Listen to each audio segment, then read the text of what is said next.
Hello students, चलिए हम start करते हैं अपना एनसीईआरटी की जो सीरीज चल रही है ज्योग्राफी के अंदर क्लास 7th की, उसका chapter number 3 our changing earth. ठीक है, तो देखिए इस चैप्टर के अंदर हम बेसिकली किसके बारे में बात करेंगे? मूवमेंट ऑफ अर्थ के बारे में बात करेंगे। ठीक है, मूवमेंट ऑफ अर्थ के बारे में हम देखेंगे। ठीक है, अब ये मूवमेंट आपका और कुछ लैंडफॉर्म्स के बारे में भी हम थोड़ा सा देखेंगे, और इसमें हम देखेंगे कि जो आपकी एयर है, रिवर है, सी है, या आपका जो आइस है, ठीक है, इन सब का क्या काम है या क्या रोल है, इन सब का हम रोल डिस्कस करेंगे किसमें? हमारी अर्थ की चेंजिंग पोजीशन में। ठीक है, क्योंकि अब ये जो चेंज हो रहा है हमारी अर्थ में, ये एक्सटर्नली नहीं, ये हम इंटरनली की बात कर रहे हैं। मतलब इसमें जो अर्थ है, सरफेस है आपका, जो क्रस्ट लेवल है, हमने जो पिछली क्लासेस में देखा है, क्रस्ट जो है उसके अंदर जो चेंजेस हो रहे हैं, धरती के अंदर जो चेंजेस हो रहे हैं, उनके बारे में हम डिस्कस करेंगे। ठीक है, अब देखिए जो आपका लिथोस्फेयर है, जो हमारा सॉलिड सरफेस है अर्थ वाला, अर्थ का, उसको क्या कहते हैं? लिथोस्फेयर। ठीक है, जो कि कई नंबर ऑफ प्लेट्स में डिवाइडेड है ना, कई नंबर्स ऑफ प्लेट्स में ये लिथोस्फेयर आपका डिवाइड है। लिथोस्फेयर मतलब एक सॉलिड और स्फेयर, जो स्फेयर था आपका उसका जो सॉलिड हिस्सा है, ये वाला सॉलिड हिस्सा है, उसकी हम बात कर रहे हैं। वो किस में डिवाइडेड है? नंबर ऑफ प्लेट्स में। ठीक है, जिसे आप लिथोस्फेरिक प्लेट्स भी कह सकते हैं, लिथोस्फेरिक प्लेट्स भी कहा जाता है। ठीक है, और ये प्लेट्स जो हैं ये मूव करती हैं बहुत स्लोली। ठीक है, और स्लोली मूव करती हैं मीन्स mm का डिस्टेंस ये ट्रेवल करती हैं। मतलब सपोज कर लीजिए 1 mm जो मूवमेंट इन्होंने लिया, वो क्या होता है, कई बार एक साल के अंदर, 1 ईयर के अंदर इन्होंने 1 mm का मूवमेंट लिया। मूवमेंट तो काफ़ी कम है, बहुत हल्का है देखने में हम बात करें, बट उसकी वजह से काफ़ी ज़्यादा डिस्ट्रक्शन भी होता है। और डिस्ट्रक्शन कैसा, वो हम अभी देखेंगे किस टाइप के डिस्ट्रक्शन होते हैं। अब बात यह है कि ये जो प्लेट्स हैं, देखिए अर्थ सरफेस जो है आपकी, जैसे ये आपकी क्रस्ट थी, ठीक है, फिर ये आपकी मेंटल थी, फिर ये कोर था, ठीक है, यहाँ पर एक और लेयर है, यहाँ पर इनर आउटर, इस तरीके से लेयर्स में है ये पूरी अर्थ जो आपको इस तरीके से डिवाइडेड है। तो ये जो लेयर है और ये लेयर है आपस में क्या मूव कर रही है, ये इधर को मूव कर रही है, ये इधर को मूव कर रही है, बहुत के हिसाब से ये मूव करती हैं, बट इनकी मूवमेंट होती है। अब ये मूव क्यों करती हैं? क्योंकि देखिए मेंटल के ऊपर है ना, जो मेंटल की जो लेयर थी हमने देखी थी क्लास में, मेंटल की जो लेयर है उससे ऊपर क्या फाउंड होता था? मैग्मा, लावा मिलता था, है ना। तो उस लावा की वजह से, लावा क्या है? एक तरीके का तरल पदार्थ है, लिक्विड है, ठीक है, जिसकी डेंसिटी है, डेंसिटी ज़्यादा होती है, ठीक है, विस्कोसिटी भी अच्छी खासी ज़्यादा होती है, बट वो क्या है तो एक तरीके का फ्लूइड ही। तो जो फ्लूइड होगा किसी, मान लीजिए आपके पास दो प्लेट्स हैं, एक प्लेट ये है और एक प्लेट ये है, तो इन दो प्लेट्स के बीच में कोई फ्लूइड भरा हुआ है ना, जिसकी विस्कोसिटी बहुत ज़्यादा है, घनत्व ज़्यादा है ना। विस्कोसिटी क्या होती है? देखिए विस्कोसिटी होती है घनत्व, कितना गाढ़ा है वो पदार्थ, है ना, वो होता है उसका विस्कोसिटी पद। ठीक है, तो कोई भी लिक्विड मौजूद है, फिर भी क्या है, जब इस पर कोई प्रेशर पड़ेगा या इस पर कोई प्रेशर पड़ेगा, तो इन प्लेट्स के बीच में मूवमेंट तो होगी, भले ही वो माइन्यूट मूवमेंट हो, बट वो मूवमेंट होगी। तो वही होता है लिथोस्फेरिक प्लेट्स के साथ। ठीक है, अब देखिए जो मूवमेंट की हम बात कर रहे थे ना, मूवमेंट ऑफ अर्थ की, ये दो तरीके का होता है मूवमेंट। मूवमेंट ऑफ अर्थ जो है ये दो टाइप की देखने को मिलती है। पहली मिलती है आपकी एक्सोजेनिक फोर्स की वजह से, एक्सोजेनिक फोर्स अभी हम देखते हैं क्या होता है ये एक्सोजेनिक फोर्स, और दूसरा होता है एंडोजेनिक फोर्स, एंडोजेनिक फोर्स की वजह से। ठीक है, देखिए जो एक्सोजेनिक फोर्स है ये आपका आउटसाइड फोर्स होता है, आउटसाइड जो बाहर की तरफ से लग रहा है, ठीक, नेचुरली लग रहा है। अब देखिए बाहर की तरफ से क्या लगेगा, जैसे आपकी ये अर्थ है ना, तो अर्थ पे सरफेस पे जो बाहर की तरफ से जो फोर्स लगेगा, वो कौन कौन से फोर्स होंगे बाहर की तरफ से फोर्स लगने वाले? वो होंगे आपके जैसे रिवर की वजह से, रिवर का जो पानी है फ्लो हो रहा है उसकी वजह से भी अर्थ पर कुछ प्रेशर लग रहा है, फोर्स लग रहा है, और हवा बह रही है, बहुत तेज हवा बह रही है। समुद्र के जो वो आते हैं ज्वार भाटाएं, है ना, ओशियनिक करंट्स आती हैं, जो समुद्र की लहरें जो तेजी से मूव करती हैं समुद्र में और फिर जमीन से टकराती हैं, ठीक। ये क्या है आपके, और ग्लेशियर जो आपका आइसबर्ग है, जो आपका पहाड़ों पर या आपके जो पोल्स हैं यहाँ पर क्या है, ग्लेशियर है, ठीक। इनकी वजह से जो फोर्स लगता है, भाई देखिए रिवर का कुछ समथिंग वेट है, विंड का वेट है जब मूव करती है ना, इन सब का क्या है, फोर्स लगता है वेट की वजह से, ठीक है, और मूवमेंट की वजह से, ठीक है। तो वो सब क्या कहलाता है आपका, एक्सोजेनिक फोर्स आता है, ठीक है, क्लियर।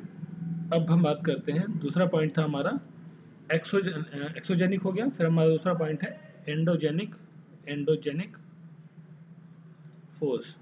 अब देखिए एक्सोजेनिक आपका आउटसाइड था, ये क्या हो गया आपका इनसाइड, इनसाइड कहाँ पे, अर्थ क्रस्ट के अंदर, ठीक है। और जो ये एंडोजेनिक फोर्स है वो आपका जो मोर ज़्यादा डिस्ट्रक्शन करता है, डिस्ट्रक्शन, ठीक है। जो एक्सोजेनिक फोर्स है आपका वो डिस्ट्रक्शन करता है, बट वो क्या करता है, कम करता है as compare to endogenic force. ये डिस्ट्रक्शन ज़्यादा करता है। किस टाइप का डिस्ट्रक्शन करता है, अब देखिए इसमें डिस्ट्रक्शन आ गया जैसे आपके अर्थक्वेक, अर्थक्वेक आया, वॉल्केनिक इरप्शन, मतलब जो ज्वालामुखी फट गया कहीं पर, ठीक है, लैंडस्लाइड हो गया, तो ये क्या इंटरनल मूवमेंट है। जो आपकी लिथोस्फेरिक प्लेट थी, है ना, उनकी मूवमेंट से अर्थक्वेक या आपका ज्वालामुखी फटा, वॉल्केनिक आया, या लैंडस्लाइड हुई। अक्सर हम लोग देखते हैं कि बारिश के टाइम पर क्या होता है, पहाड़ों में लैंडस्लाइडिंग होती है, ठीक है। तो ये सब क्या है, एंडोजेनिक फोर्सेस के एग्जाम्पल है। अब देखिए यहाँ पर क्या एक टर्म आया अर्थक्वेक, है ना, जो अर्थक्वेक है वो क्यों होता है भाई, देखो इसके लिए देखिए अर्थक्वेक जो है, अर्थ के नीचे जो क्या है आपकी बहुत सारी टेक्टोनिक प्लेट्स हैं, टेक्टोनिक प्लेट्स, ठीक है। जब ये प्लेट्स हैं, देखिए ये आपकी प्लेट है, एक प्लेट ये है, एक प्लेट ये है, ये जो प्लेट है ये इस डायरेक्शन में मूव कर रही है, इस डायरेक्शन में मूव कर रही है, ठीक है।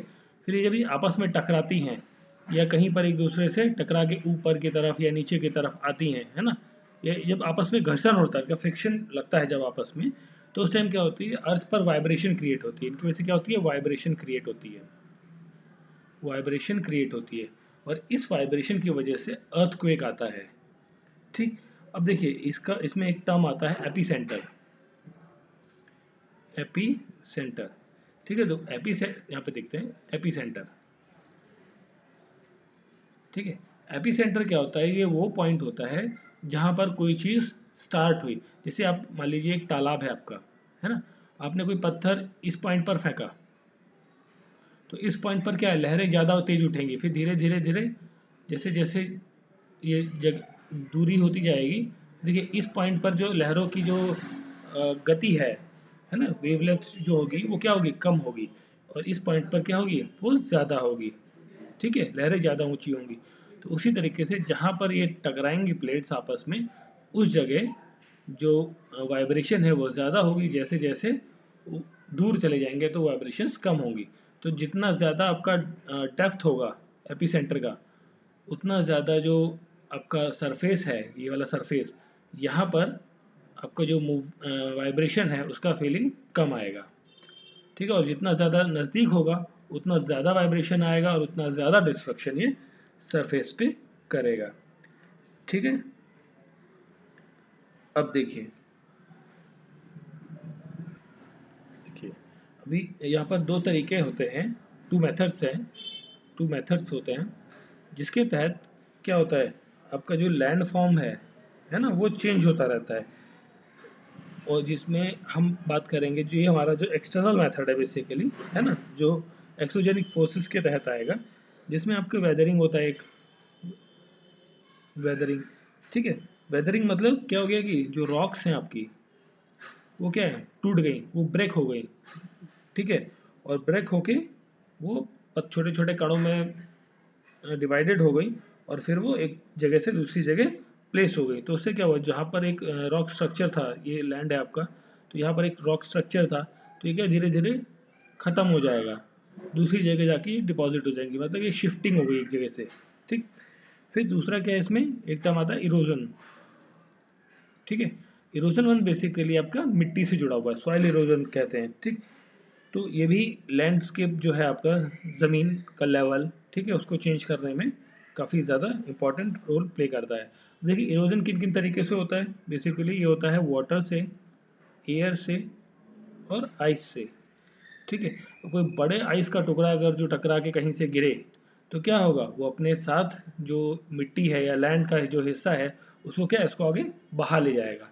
वही तरीके जैसे रिवर है ना, दूसरा, अब रिवर है जहाँ से बह रही है, तो इस इन जगहों पे जो भी मिट्टी रहेगी, जहाँ जहाँ स्लोप है उन उन जगहों की मिट्टी वो काटते हुए कहाँ ले जाएगा, जहाँ पर प्लेन एरिया है। ठीक है, और एयर, जैसे हम ये सब तो हम जानते ही हैं कि जब आंधी चलती है तो क्या होता है, बहुत सारी या तेज हवाएं चलती है तो बहुत सारे छोटे छोटे जो पार्टिकल्स हैं सैंड्स के, वो एक प्लेस से दूसरी प्लेस मूव कर जाते हैं। ठीक है, जिसकी वजह से जो सरफेस है, अर्थ सरफेस, उसमें चेंजेस आते हैं। ठीक है, फिर हम बात करते हैं role of river, sea waves, ice and winds के बारे में, इनका क्या रोल है। ठीक है, अर्थ जो चेंज हो रही है हमारी, अर्थ की कंडीशन को चेंज करने में। ठीक है, तो सबसे पहले हम बात करते हैं रिवर की। तो देखिए रिवर क्या होती है, चलिए देखिए, अभी जो रिवर जो है बेसिकली कहाँ से मूव करती है, हार्ड रॉक से। जो हार्ड रॉक होगा, चट्टान होगी, वहाँ से मूव कर रही है। ठीक, और वहाँ क्या बना देगी, स्टेप्स बना देगी। ठीक है, मान लीजिए ये आपका पहाड़ है, ठीक है, इस तरीके से पहाड़ है, यहाँ पे हार्ड रॉक है, यहाँ से रिवर मूव की तो यहाँ पे क्या है, कुछ स्टेप्स बना देगी इस तरीके से। रिवर इस तरीके से मूव करती है, ये स्टेपिंग कर देती है यहाँ पर। ठीक है, ये हार्ड रॉक में करती है रिवर। और फिर जहाँ सॉफ्ट रॉक होगी, सॉफ्ट रॉक, सॉफ्ट रॉक का रॉक क्या होगी भाई, रॉक तो हार्ड ही होती है, सॉफ्ट कहाँ होती है। देखिए हार्ड रॉक, सॉफ्ट रॉक कहाँ होती है, ये जो हार्ड रॉक है इसके नीचे की जो लेयर है, ठीक है, वो क्या है, थोड़ी सी सॉफ्ट है, क्योंकि उस पर एक्सटर्नल जो फोर्सेस हैं वो नहीं लग रही हैं। ठीक है, वो क्या करती है, उसमें क्या है, ग्राउंड वाटर चलता है आपका, जो अंडरग्राउंड वाटर कहते हैं ना, ग्राउंड वाटर लेवल चल इतना है फलाना धमाका, जो ग्राउंड वाटर हम कहते हैं ना, ग्राउंड वाटर लेवल हमारा जैसे 100 फीट पे ग्राउंड वाटर पाया जाता है, यहाँ पर पानी है अर्थ लेवल से। ठीक है, तो ये जो रॉक, जो ऊपर से चट्टान है आपकी, पहाड़ है, तो इसके नीचे से जो पानी फ्लो हो रहा है इस लेवल पे, ठीक है, वो क्या है आपका सॉफ्ट रॉक के अंदर आ रहा है। ठीक, तो इससे क्या हो रहा है कि जो आपका अर्थ का स्ट्रक्चर है, ठीक है, उसको क्या है, चेंज हो रहा है। पहले देखिए अर्थ इस तरीके से था, ये माउंटेन रॉक आपका, तो जैसे जैसे आपका रिवर फ्लो हुआ, इसमें क्या आ गई, स्टेपिंग्स आ गई, इस तरीके से मूवमेंट, स्टेपिंग्स बन गई। ठीक है, चेंजेस आ गए। ठीक, फिर हम बात करते हैं सी सी वेव्स की, सी वेव्स के बारे में बात करते हैं। देखिए सी वेव्स क्या है, सी वेव्स की वजह से क्या बनते हैं, कोस्टल्स, है ना, जैसे ये आपका साउथर्न इंडिया है और इधर ये कोलकाता और वेस्ट बंगाल का इलाका है, और इधर ये आपका गुजरात का इलाका है। तो यहाँ क्या है, ये कोस्टल एरियाज है। ठीक, ये किसकी वजह से बने, सी वेव्स की वजह से बने। ठीक है, बीचेस बने। ठीक, और फिर अब जो आइस आपका ग्लेशियर था या आइस थी, है ना, ग्लेशियर या आइस।